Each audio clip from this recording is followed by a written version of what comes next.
ഉണ്ടല്ലോ അദ്ദേഹം സാദിഖ് അലി തങ്ങളുടെ ഇടപെടലുണ്ട്. അദ്ദേഹം വളരെ ഒരു സ്വാഗതാർഹമായ നിലപാടാണ് ഈ വിഷയം വന്നപ്പോൾ അദ്ദേഹം എടുത്തത്. ഞങ്ങൾ നിരന്തരമായ സമ്പർക്കത്തിലായിരുന്നു. അദ്ദേഹം തന്നെ മുൻകൈ എടുത്തിട്ടാണ്, അദ്ദേഹവും കുഞ്ഞാലൂർ സാഹിബും മുൻകൈ എടുത്തിട്ടാണ് മുസ്ലിം സംഘടനകളുടെ യോഗം ചേർന്നത്. കേരള രാഷ്ട്രീയത്തിൽ, കേരളത്തിൻ്റെ മതേതരത്വത്തിൽ നമുക്ക് വളരെ അഭിമാനിക്കാവുന്നൊരു നിമിഷമാണ്. ഒരു സഹോദര മതത്തിൽപ്പെട്ട ആളുകൾക്കൊരു സങ്കടം വന്നപ്പോൾ അതിൻ്റെ കൂടെ എല്ലാവരും നിൽക്കുകയല്ലേ.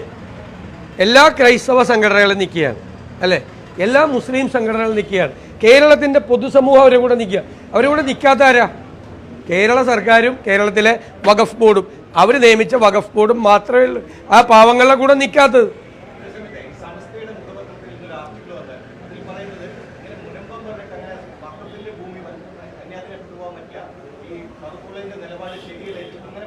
അത് ആരുടെയെങ്കിലും വ്യക്തിപരമായ അഭിപ്രായമായിരിക്കും.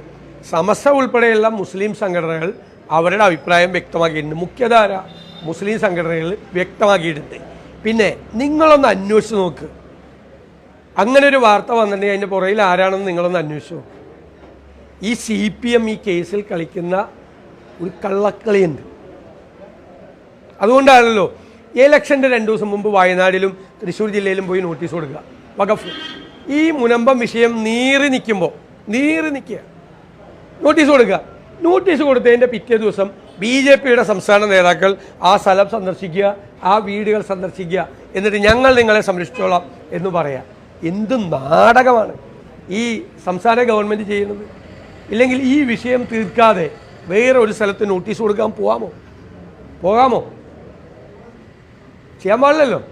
വളരെ മനഃപൂർവ്വമായി പ്രകോപനമുണ്ടാക്കാനുള്ള സംഘപരിവാർ അജണ്ടയ്ക്ക് ആവർത്തിച്ച് ഞാൻ പറയുന്നു, കൊട പിടിച്ചു കൊടുക്കുകയാണ് ഗവൺമെൻറ്റും വഖഫ് ബോർഡും കൂടി ചെയ്തുകൊണ്ടിരിക്കുന്നത്.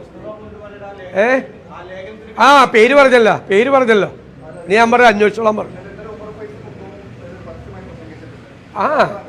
അല്ല, ഞാൻ അവരുടെ ഞങ്ങളൊരു നിലപാടെടുത്തിട്ടുണ്ട്. ഒരു ജാതി മത സംഘടനകളുടെയും അകത്തുള്ള ഒരു പ്രശ്നങ്ങളിലേക്കും ഞങ്ങൾ പങ്കാളികളാവില്ല, ഞങ്ങൾ അതിൻ്റെ അകത്ത് പക്ഷം പിടിക്കില്ല. പക്ഷേ നിങ്ങൾ മാധ്യമപ്രവർത്തകരല്ലേ, നിങ്ങൾക്ക് ഇതിൻ്റെ എല്ലാ കാര്യങ്ങളും അറിയാവുന്ന ആളല്ലേ.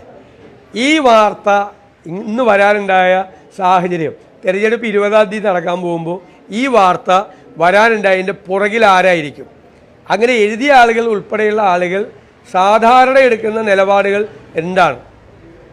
ഇതിനു മുമ്പ് ആ പത്രത്തിൽ തന്നെ ഒരു എഡിറ്റോറിയൽ വന്നപ്പോൾ സമസ്തയുടെ അധ്യക്ഷനായ ജിഫ്രി തങ്ങൾ തന്നെ അത് തള്ളിപ്പറഞ്ഞിട്ടുണ്ട്. അത് സമസ്തയുടെ നിലപാടല്ല, ഒരു എഡിറ്റോറിയലിനെ വരെ അദ്ദേഹം തള്ളിപ്പറഞ്ഞിട്ടുണ്ട്.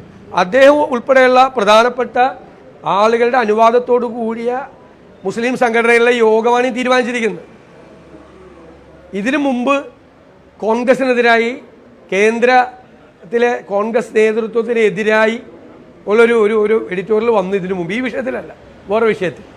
അന്ന് അത് ഞങ്ങളുടെ നിലപാടല്ല എന്ന് സമസ്തയുടെ നേതാക്കൾ പറഞ്ഞു. അന്നും ഉണ്ടത്.